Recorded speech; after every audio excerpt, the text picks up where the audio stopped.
Let Jeff Ban, Managing Director of Kai Tak Cruise Terminal, say hello to us. Say hello to us and introduce himself first. When did you come to Cruise Terminal World? How do you feel about? 开始了。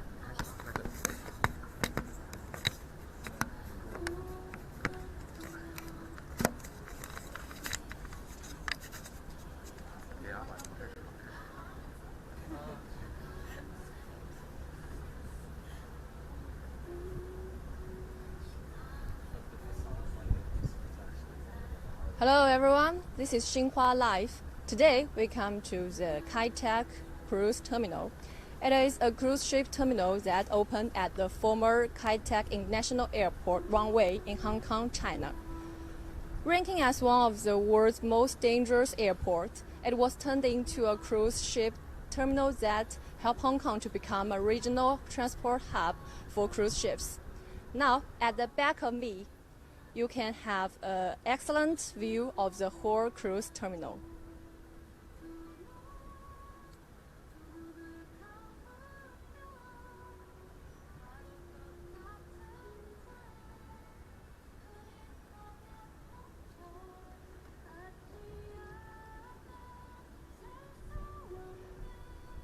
Located in the middle of Hong Kong's magnificent Victoria Harbour, this three-story facility is one of the world's foremost cruise terminals.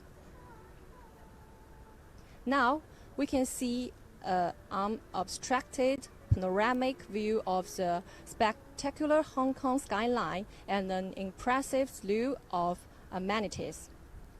Actually, the terminal meets the demands of a new generation of super liners and has astonishing capacity to disembark a total of 8,400 passengers and 1,200 crew members.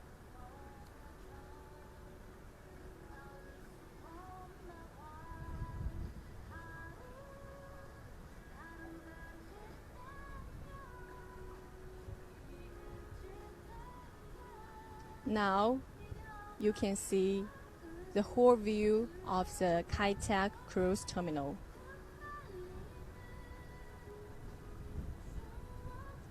The sky gets dark and the whole view is so excellent.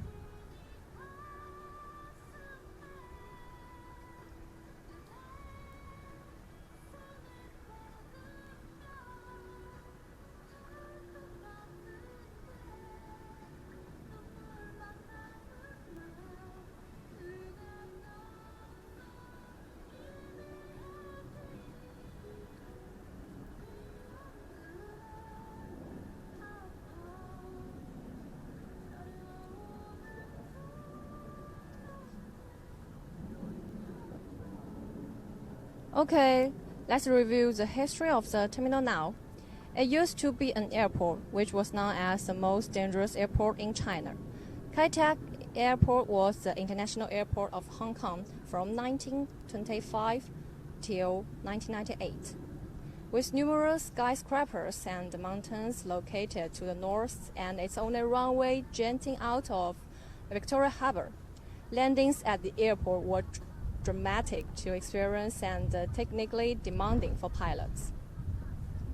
However, from 1980s to 1990s, the growth of Hong Kong puts a strain on the airport's capacity. Let's see some statistics. The airport was designed to handle 24 million passengers per year, but in 1996, Kai Tak handled 29 million passengers plus 1 million tons of freight, making it the third busiest airport in the world in terms of international passenger traffic. As a result, in the late 1980s, the Hong Kong government began search for alternative locations for a new airport in Hong Kong to replace the aging airport.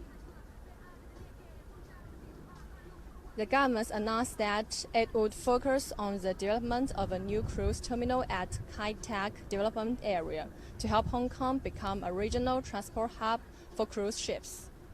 And the first ship bazed on 2013.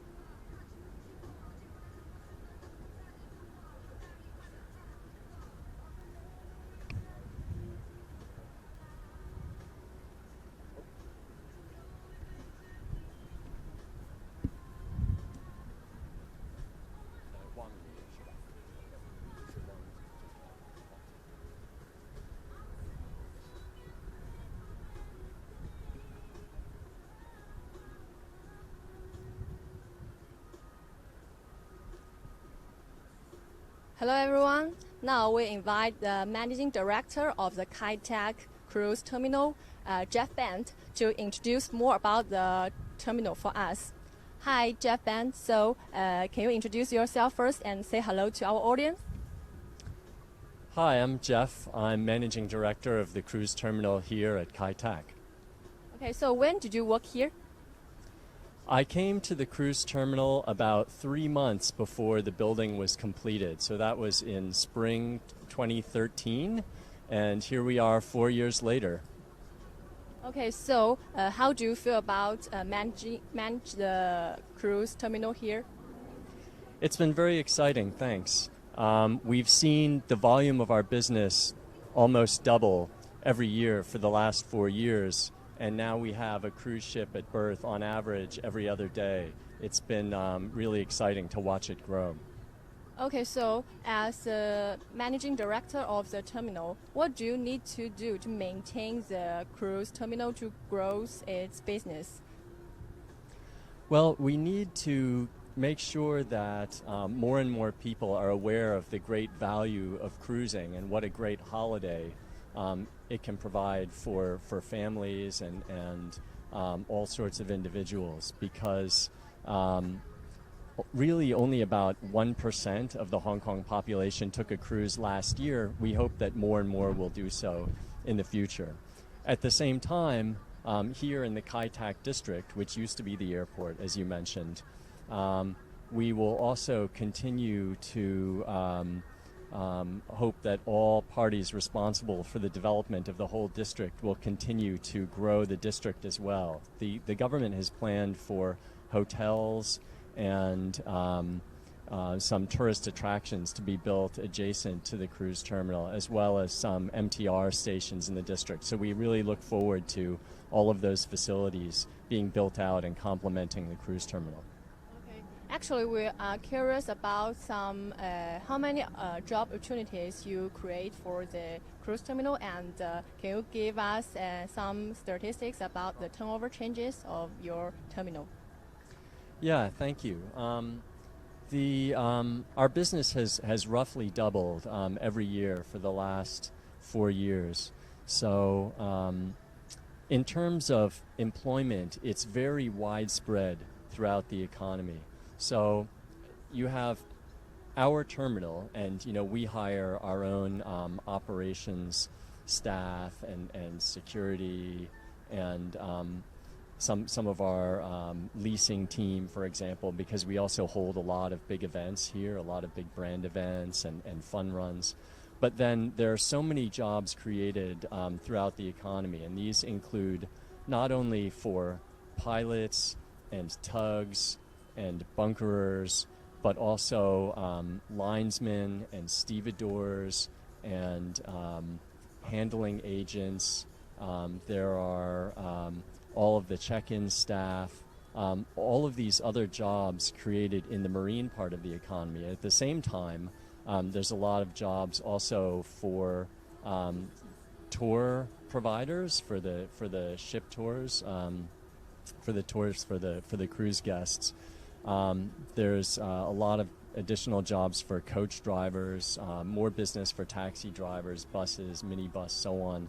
And then for selling cruises, now there are many travel agencies in Hong Kong that specialize in selling cruise, and their business has grown quite a bit as well. The major cruise lines have all opened up offices in Hong Kong over the last few years. So they hire a lot of people, they pay for a lot of advertising in the media, and they also pay commissions to all these travel agents that are selling cruise vacations. So the benefits are really very widely spread throughout the economy.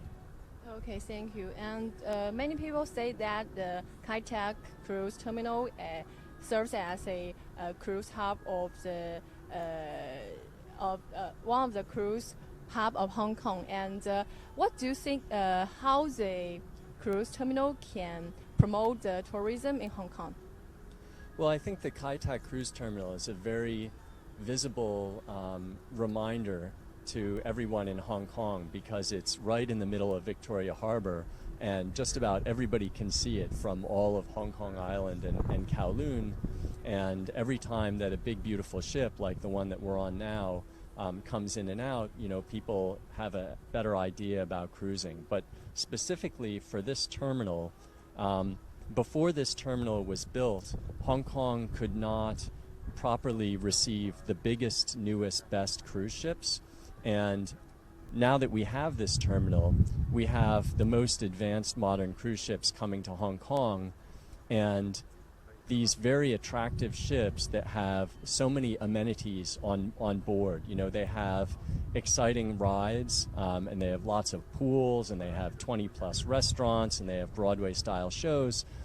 These fantastic ships can come here, and that has really stimulated the market to grow. So by having this facility that allows these very modern advanced cruise ships, that's made a lot more people interested in taking a cruise and able to enjoy this vacation option much better than they could in Hong Kong several years ago.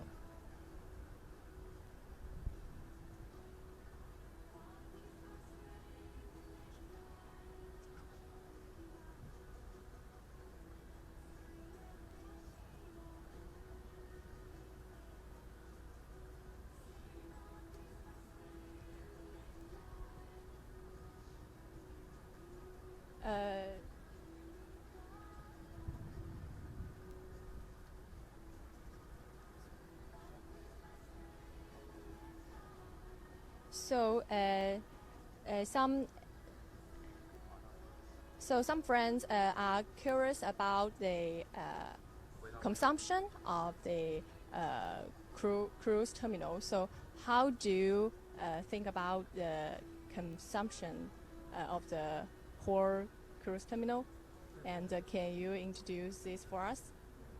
The consumption of the cruise terminal. Do you mean like? Yeah, I mean, is it expensive?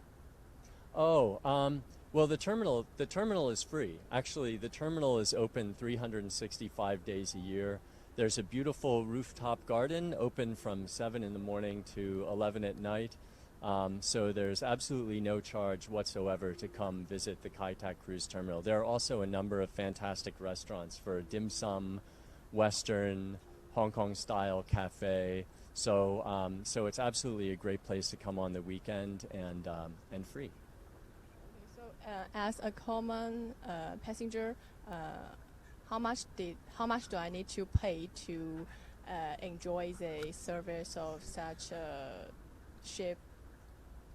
Well, I'd say every ship is different, and there are ships that go for very long cruises and 2 weeks, and that might be very expensive. Or there are also ships where you can just try it out, and maybe it's only 3 days, and then that's not very expensive at all. It's very reasonable. But I think the main thing to keep in mind is that cruising is a fantastic value holiday because it includes the transportation and the hotel and the food all in one package. And you only have to pack and unpack once. You go on the ship, you wake up in a new destination every day. You can enjoy all these things without having to check in, check out, pack, unpack, all these things. It's a great value. Okay, thank you, Jeff Ben. And after listening to my introduction to the cruise terminal, my partner is waiting at another place to share with you more interesting things. See you later.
Introduce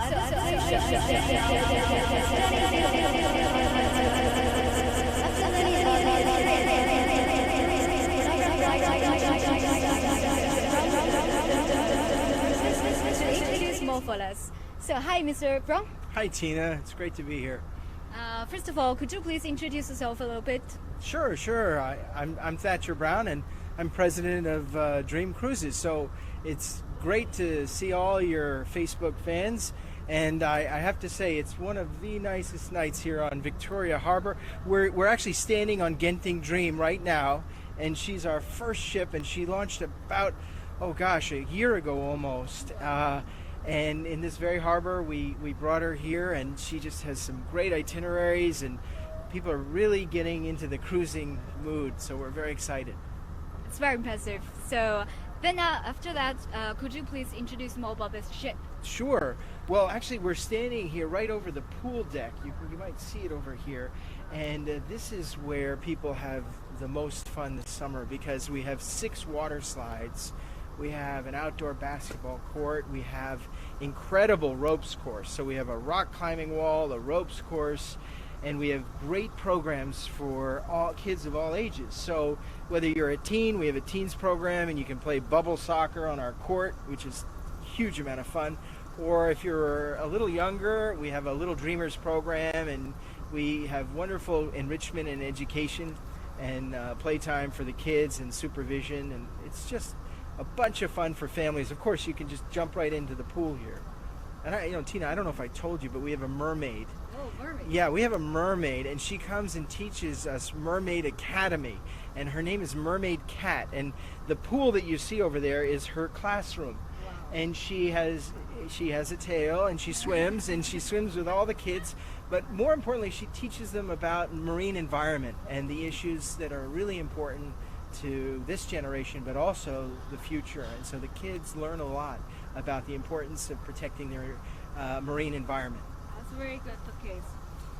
So do you know how many passengers it holds? Yeah, well, actually, summertime we're really busy, so we can hold over 4,500 passengers, and the rooms are really designed for families. We have over 100 connecting rooms, so you can bring families, and we have multi-generations, and they just have a wonderful time here. And the good thing is you can come here in Hong Kong for a 2-night cruise, and you cruise around the Pearl River Delta. You're with your family, you can do all these activities, and it's a great way to get away. And we're slowly but surely educating people about the value and the benefits of cruising, as opposed to the alternatives. It's going to be very big fun, yeah. So how do you guys arrange the travel route to this ship? Well, as I said, we have a 2-night cruise, which is a great way to introduce yourself if you're a first-time cruiser to cruising. All you have to do is you have to come to Kai Tak here, which is the biggest terminal here in Hong Kong. Very convenient, very modern. They're great infrastructure, and you just come on board and you set sail around 9 o'clock. So we better actually hurry, otherwise you're going to be sailing with us. Yeah. And you cruise for 2 nights, and then alternatively on Sunday we depart from Hong Kong and we go to Okinawa, and we call on Naha, which is a beautiful port with lovely food and some great historical and cultural attractions.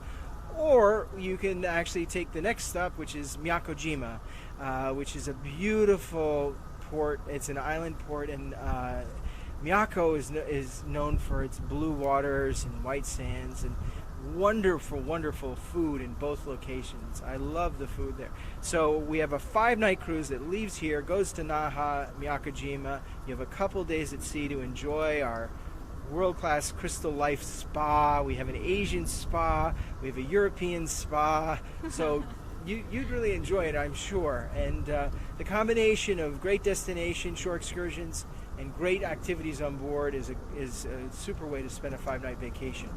So that's amazing. So how about tourist view about the cruising travel of Hong Kong? Well, as I said, I think people are becoming more and more aware of cruising, and the awareness is actually lower than what you would think it is. It's in terms of Hong Kong, people are familiar with resort-based vacations, but when you see this ship, Genting Dream, you will know that it is actually a floating hotel. It's a resort. You have all of the amenities of a resort. You only have to unpack once, and you see multiple places. So we're educating the weekender and also the aspiring vacationer to say, hey, why don't you come on a cruise? It's great value. Your food is included, your entertainment. So I believe Hong Kong this year will see about 600,000 passengers come through Hong Kong and cruise on vacations throughout. And of course, we come here more than any other ship. We probably are over 70% of the calls in Hong Kong here at Kai Tak. So we're really doing our fair share of educating the Hong Kong community, and appreciate the opportunity to talk about it. So do you know more about the Cat airport before this cruise terminal? Well, actually, strange coincidence. My they're practicing the music for the dancing later on tonight. But interestingly enough, my father-in-law worked for Pan Am here in Hong Kong, and he taught me a little bit about Kai Tak and what it was like to land a plane in the airport. It required quite a lot of skill, and it was quite dramatic coming in over the building. So this is really a landmark in Hong Kong, and if you go to any of the stores, the tourism stores here, you see wonderful pictures of airplanes coming in. And so now to have it converted into another kind of terminal for cruise ships, it's really exciting. And I know there's going to be ongoing development, and there'll be hotels, and it'll become a destination in and of itself, hopefully shortly. Why do you guys choose Hong Kong to stop? Well, Hong Kong is a great home port, and I actually first came here in a home port in 1986, and there's nothing like arriving in Victoria Harbor in Hong Kong. It is spectacular. I would say top 5 for me in terms of the sense of arrival. But Hong Kong has incredible infrastructure. It has great airport, great actual cultural city. Logistics are easy. People enjoy coming here. They enjoy staying for a couple days, hopping on our cruise ship, cruising for a couple days. So it's a great place to pivot from for travel. And Hong Kong is a very modern, mature destination. And I would also just say something, that the Tourism Board of Hong Kong has been extremely helpful in promoting cruising and putting cruising in the forefront of one of the many, many opportunities for folks to fly cruise into Hong Kong and travel. So it's a great city, great infrastructure, and wonderful attractions. The food is incredible. I love Hong Kong. In fact, you'll see it on the ship. We have this incredible LED light on board the ship, and when we come in, usually it says Genting or Dream Cruises loves Hong Kong. Yeah. Yeah, I love Hong Kong too. Good.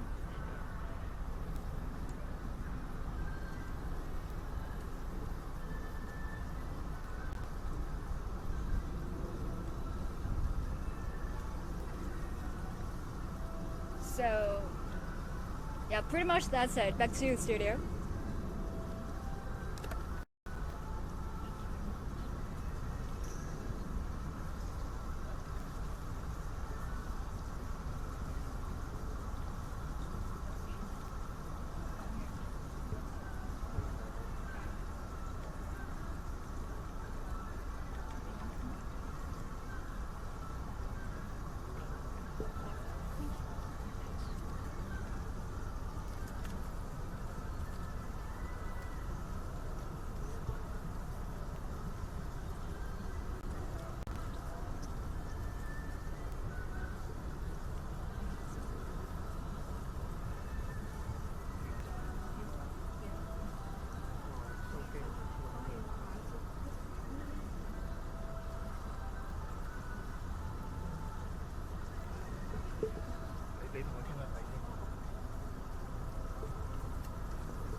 喂。